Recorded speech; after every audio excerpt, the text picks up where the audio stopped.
बच्चों, पिछले लेक्चर में आप जो एसिड बेस और साल्ट के बारे में पढ़े, आज हम इसके अगले स्टेप पर चलते हैं। इसमें हम पढ़ेंगे साधारण नमक से रसायन। साधारण नमक जिसका यूज़ हम रोज़ अपने खाने में करते हैं, सोडियम क्लोराइड, जो समुद्री जल से प्राप्त होता है।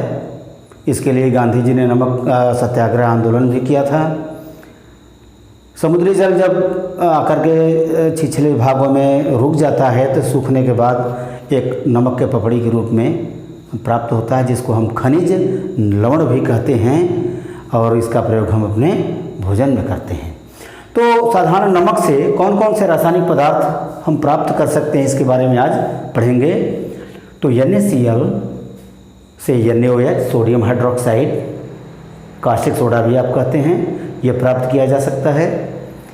सोडियम बाइकार्बोनेट या सोडियम हाइड्रोजन कार्बोनेट, जिसे हम बेकिंग सोडा कहते हैं, जिसका प्रयोग हम अपने भोजन में करते हैं। रसोई घर में विभिन्न प्रकार के पकवान बनाने में होता है, बेकिंग सोडा के रूप में करते हैं। तीसरा है सोडियम कार्बोनेट, या इसको कहते हैं हम धावन सोडा। वो बेकिंग सोडा है, ये धावन सोडा है। वॉशिंग पाउडर में इसका यूज़ होता है। Na2CO3 × 10H2O, ये हाइड्रेटेड वाटर होता है, जुड़ा होता है जो 10 मॉलिक्यूल्स। और तीसरा है ब्लीचिंग पाउडर, इसके बारे में हम पढ़ेंगे। तो आते हैं सबसे पहले साधारण नमक से कास्टिक सोडा का निर्माण कैसे होता है। NaOH का निर्माण, इसका निर्माण करते हैं ब्राइन के द्वारा। ये ब्राइन है क्या?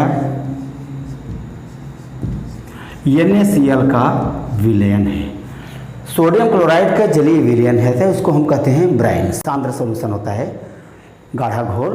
जब उसमें वैद्युत अपघटन जब उसका हम कराते हैं, इसमें वैद्युत धारा प्रवाहित करते हैं उस विलयन में साधारण नमक के, तो हमको हाइड्रोजन और क्लोरीन प्राप्त होता है। एनोड जो होता है धन ध्रुव, कैथोड ऋण ध्रुव। और कैसे प्राप्त होता है अभी मैं आपको बता रहा हूँ चित्र द्वारा। सबसे पहले अभिक्रिया है, क्या है? NaCl, इसका जब जलीय विलयन होगा H2O, तो ये क्रिया करेगा तो क्या प्राप्त होता है? NaOH Cl2 + H2। ये लिक्विड के रूप में प्राप्त होता है और ये दोनों गैस के रूप में प्राप्त होते हैं। तो सोडियम क्लोराइड के और जल के इनके विलयन में जब विद्युत धारा प्रवाहित करते हैं तो हमको क्या प्राप्त होता है? NaOH। इसे निर्माण एक पात्र में करते हैं। एक रसायन रोधी एक पात्र होता है। इस पात्र में बीच में एक डायाफ्राम लगाते हैं, पोरस पात्र या एक झिल्ली होती है जिसमें बहुत ही सूक्ष्म छिद्र होते हैं। इसमें गैस को निकलने के लिए मार्ग बनाते हैं और इसमें ग्रेफाइट के इलेक्ट्रोड लगाते हैं। इलेक्ट्रोड वह होता है जिससे विद्युत धारा किसी विलयन में प्रवाहित हो सकती है, और इसको ये ले आकर के ये धन और ये ऋण, धन को कहते हैं एनोड और ऋण को कहते हैं कैथोड। और ये जो पात्र है इसमें ब्राइन माने नमक का घोल भर देते हैं, NaCl का विलयन। जब भर देंगे यहाँ पर तो ये है ग्रेफाइट का इलेक्ट्रोड, इसमें लटका देते हैं। अब ये पूरा पात्र भर जाता है नमक के विलयन से, और यहाँ पर एक रास्ता बनाते हैं निकलने के लिए NaOH। अब होगा कैसे?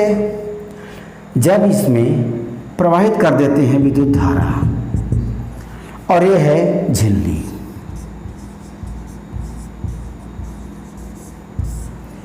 ये एनोड और कैथोड। यहाँ पर क्या होगा? एक रिएक्शन होगा।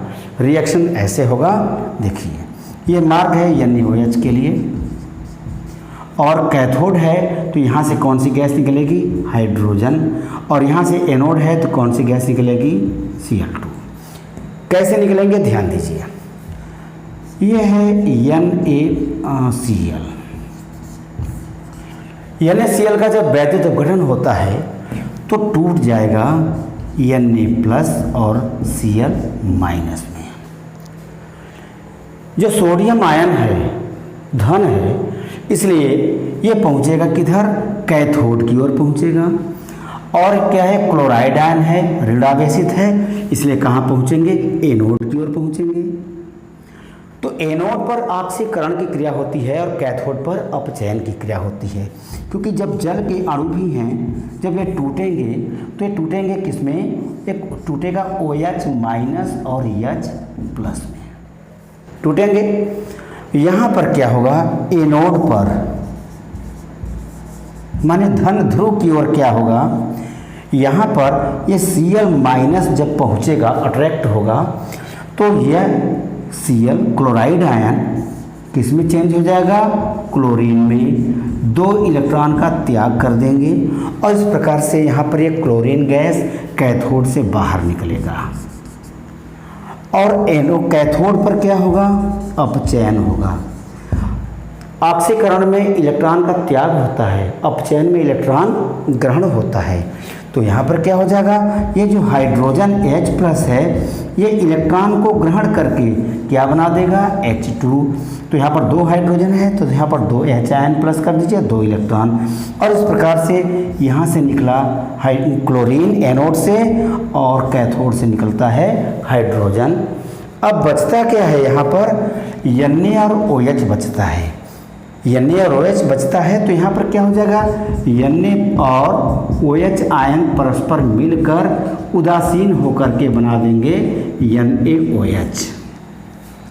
और इस प्रकार से यहाँ पर जो अपघटन हो जाएगा, तो अपघटन के बाद Na प्लस और OH माइनस ये मिल करके इस रास्ते से निकलेंगे,